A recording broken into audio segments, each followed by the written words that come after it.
Welcome back, career advancers, professionals, leaders, high achievers, to the Optimized Career Solutions YouTube channel. This month, the month of October, we are talking about everything interviews. So if you are in a job search, if you are potentially looking to land interviews or are in a hiring cycle where you are interviewing with companies, make sure to pay attention. Make sure to subscribe to our channel because this month we are talking all about interviews, like I said. So this week we are talking about everything about every type of interview. Just yesterday, Jack and we dropped a podcast episode on our podcast, the Career Advancement Academy podcast, about all the different types of interviews that you're going to come across, right? There's recruiter screenings, which we talked about in the first week of October, hiring manager interviews, decision makers, peer, panel, all of those different types, right? And if you are potentially facing multiple types of interviews, you're going to want to make sure to check it out. But today, we're going to be talking about the different types when it comes to in-person and virtual interviews. So if you're going to be facing a potential in-person or virtual interview, make sure to watch the rest of this video because we're going to dive right on in. So today, mastering both remote and in-person interview strategies.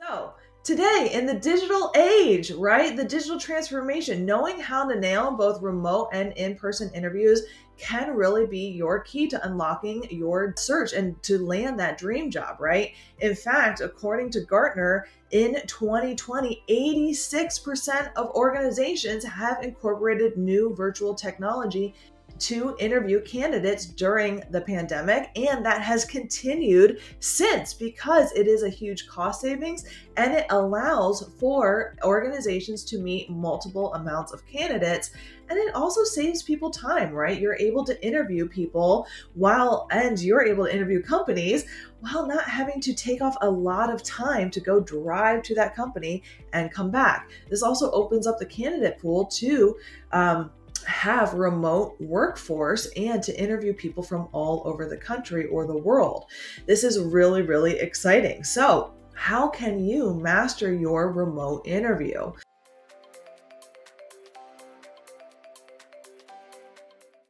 Well, I'm going to be sharing some actionable tips. Here is how we're going to prepare for your virtual interview first. One, your first tip is to ensure that you have a stable internet connection. This might sound like well, duh, right? But if you are potentially going to a Starbucks to have your interview or go somewhere else, sometimes they don't have stable Wi-Fi. So first and foremost, make sure that you have a stable internet connection. Secondly, make sure that you have proper lighting. So as you can see, I'm properly lit because I have ring lights here. A good way, if you don't have a whole setup like I do with ring lights, is to take your laptop or take your phone or iPad or wherever you're going to be having your interview and set yourself in front of a window. Now, a lot of times I see and I talk to people on Zoom and they're sitting in front of a window with the window behind them. Why is that maybe not the best idea when it comes to lighting? Well, it's because the lighting is coming in from behind you, and what that is creating is a lot of shadows on your faces, so it's hard to see your face. A good way is just turn yourself around and get that light coming at your face. It brightens you up and it allows your audience to really see what you're saying, what you're doing, what your face looks like, right? When you do that, what you want to really be careful of is your background. In fact, an article just came out. Durham University did some research, and the researchers from UK's Durham University says that backgrounds with plants and backgrounds with bookshelves actually inspire trust. And it's probably a good thing that I got both here, right? Why is this, right? It's because with backgrounds that show living spaces like living rooms or bedrooms, it's a little bit more disorganized and shows a lack of intentionality. And so interviewers actually prefer and like backgrounds that have bookshelves or plants. If you don't have any of that, that's okay. Let's try and create a background that's a little bit more distraction free and keeps the focus on you. When it comes to showing up on your interview, what's the most important thing? Well, it's going to be your demeanor. When you show up with a demeanor that's smiling, that's professional, that's calm, that's, hey, I'm here to show you my best self, instead of kind of a little angry, no smiling, not friendly, you're going to showcase trust, friendliness, and inspire that trust and great first impression when you're showing up with a smile and a friendly demeanor. Whereas those who don't inspire that trust as much as those who do. So that's what that study from Durham University showcased. So best practice, test your tech, familiarize yourself with the platform that you're using, whether it's Zoom, Teams, etc. Check your audio and video settings and have a backup plan just in case, and open up the settings or open up the platform that you're going to be using first and check yourself out. How do you look? Smile at yourself, give yourself a look, see how you look and if you're coming across clearly and if your background is distracting or not. When you're going to in-person interviews, what are some ways to really present yourself the best?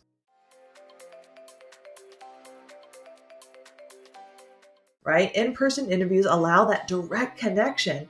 It makes it so that it's imperative to really exude that confidence, that authenticity, and that preparedness, right? Studies indicate that first impressions are formed within 7 seconds. So in-person interviews are really critical to making that first impression count, right? Really making sure that you do your research ahead of time. This is a tip for both virtual and in-person on your company culture and advance. While qualifications matter, aligning to the company's value can be a differentiating factor. So what is really the company's culture? What is their dress code? Having an in with that recruiter and asking what they expect for that interview, if it's business casual, more formal, etc., can really help out with that. And some tips that I have for in-person interviews is going to be make sure that you show up early. Now, what does early mean? I always recommend showing up between 15 to 20 minutes early. Now, you can show up earlier, about 30 minutes early, sit in the parking lot, make sure that you get parking, make sure that you know where you're going, and use the restroom ahead of time, right? So that you can really gain your composure, take care of business, and then really gain that confidence and composure in a private setting so that you're not trying to catch your breath and calm your nerves maybe in the lobby or in the actual interview. Showing up 15 minutes early is showing that you're prepared. You want to give yourself the interview courtesy that you're going to be there, but you're not showing up 30 to 45 minutes early and now making everyone run around and try and rearrange their day to accommodate you because you showed up so early.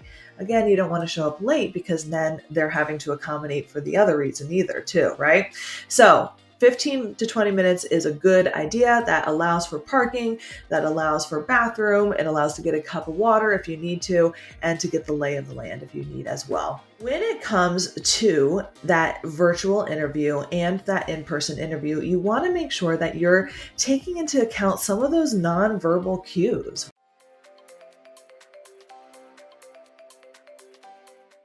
What you want to make sure that you're saying when it comes to answering interviews is using the STAR formula.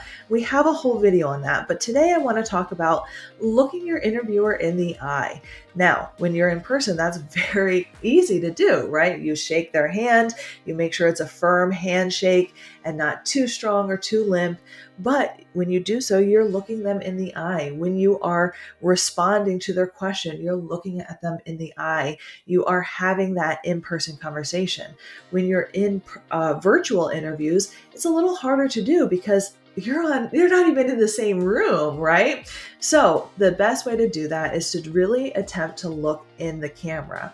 Now, this might be something that you have to plan ahead of time depending on what your camera is. And don't overthink this too much, but for me right now, you might be seeing that I'm looking at you at the camera, right?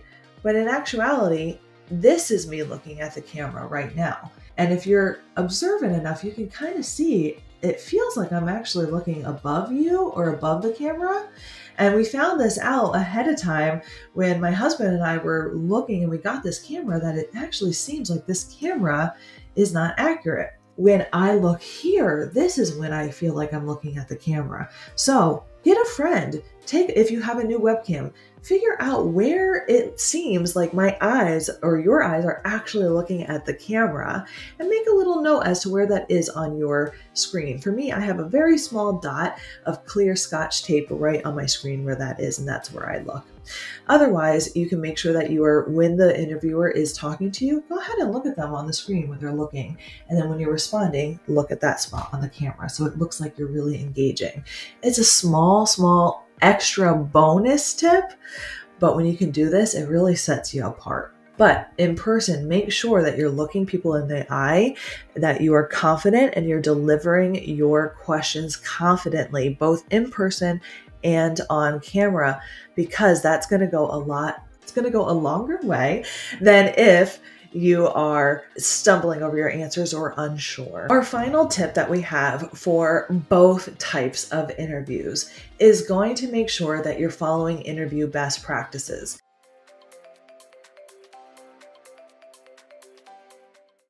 So that's going to be answering interviews in the STAR formula, or interview questions in the STAR method formula: situation, task, action, result. And we have a whole video on that from last week.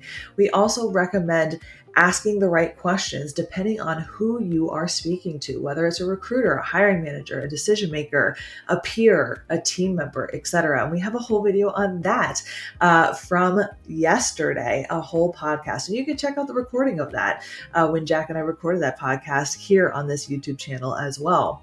We also highly recommend, whether it's a virtual interview or an in-person interview, to send a little thank you note. This can be done via email, and I always recommend doing it within 24 hours of having your interview.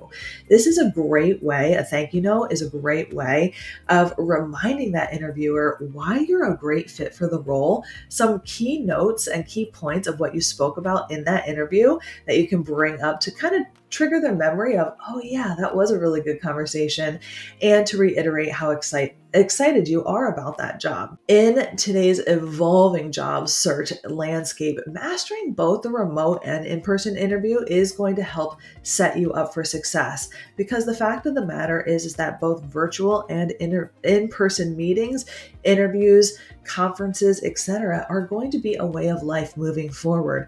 And the more that you can get confident and comfortable being in both in-person and remote settings, being that confident best version of yourself and articulating your stories while engaging your audience, is going to set you up for success. So the thing that I want to have you keep in mind is being the best version, most confident and authentic version of yourself, no matter where you are. And there are going to be some tips to help that out.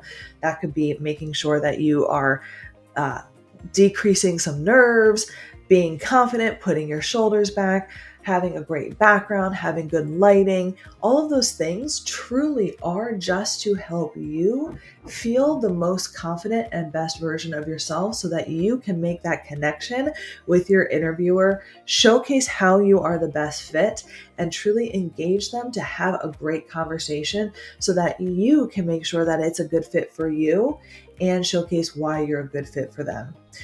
I hope that this was helpful. If it was, make sure that you subscribe to this channel. Leave a comment down below and tell me about one of your best tips for in-person or virtual interviews. And tell me about how your last in-person or virtual interview went, or if you're preparing for one, and if this video helped. I hope that you have a great rest of your week. Stay tuned for next week when we share more tips about interviewing. And then next month, we're going to be talking about some really great mindset strategies and tips to make the most out of your career and your job search.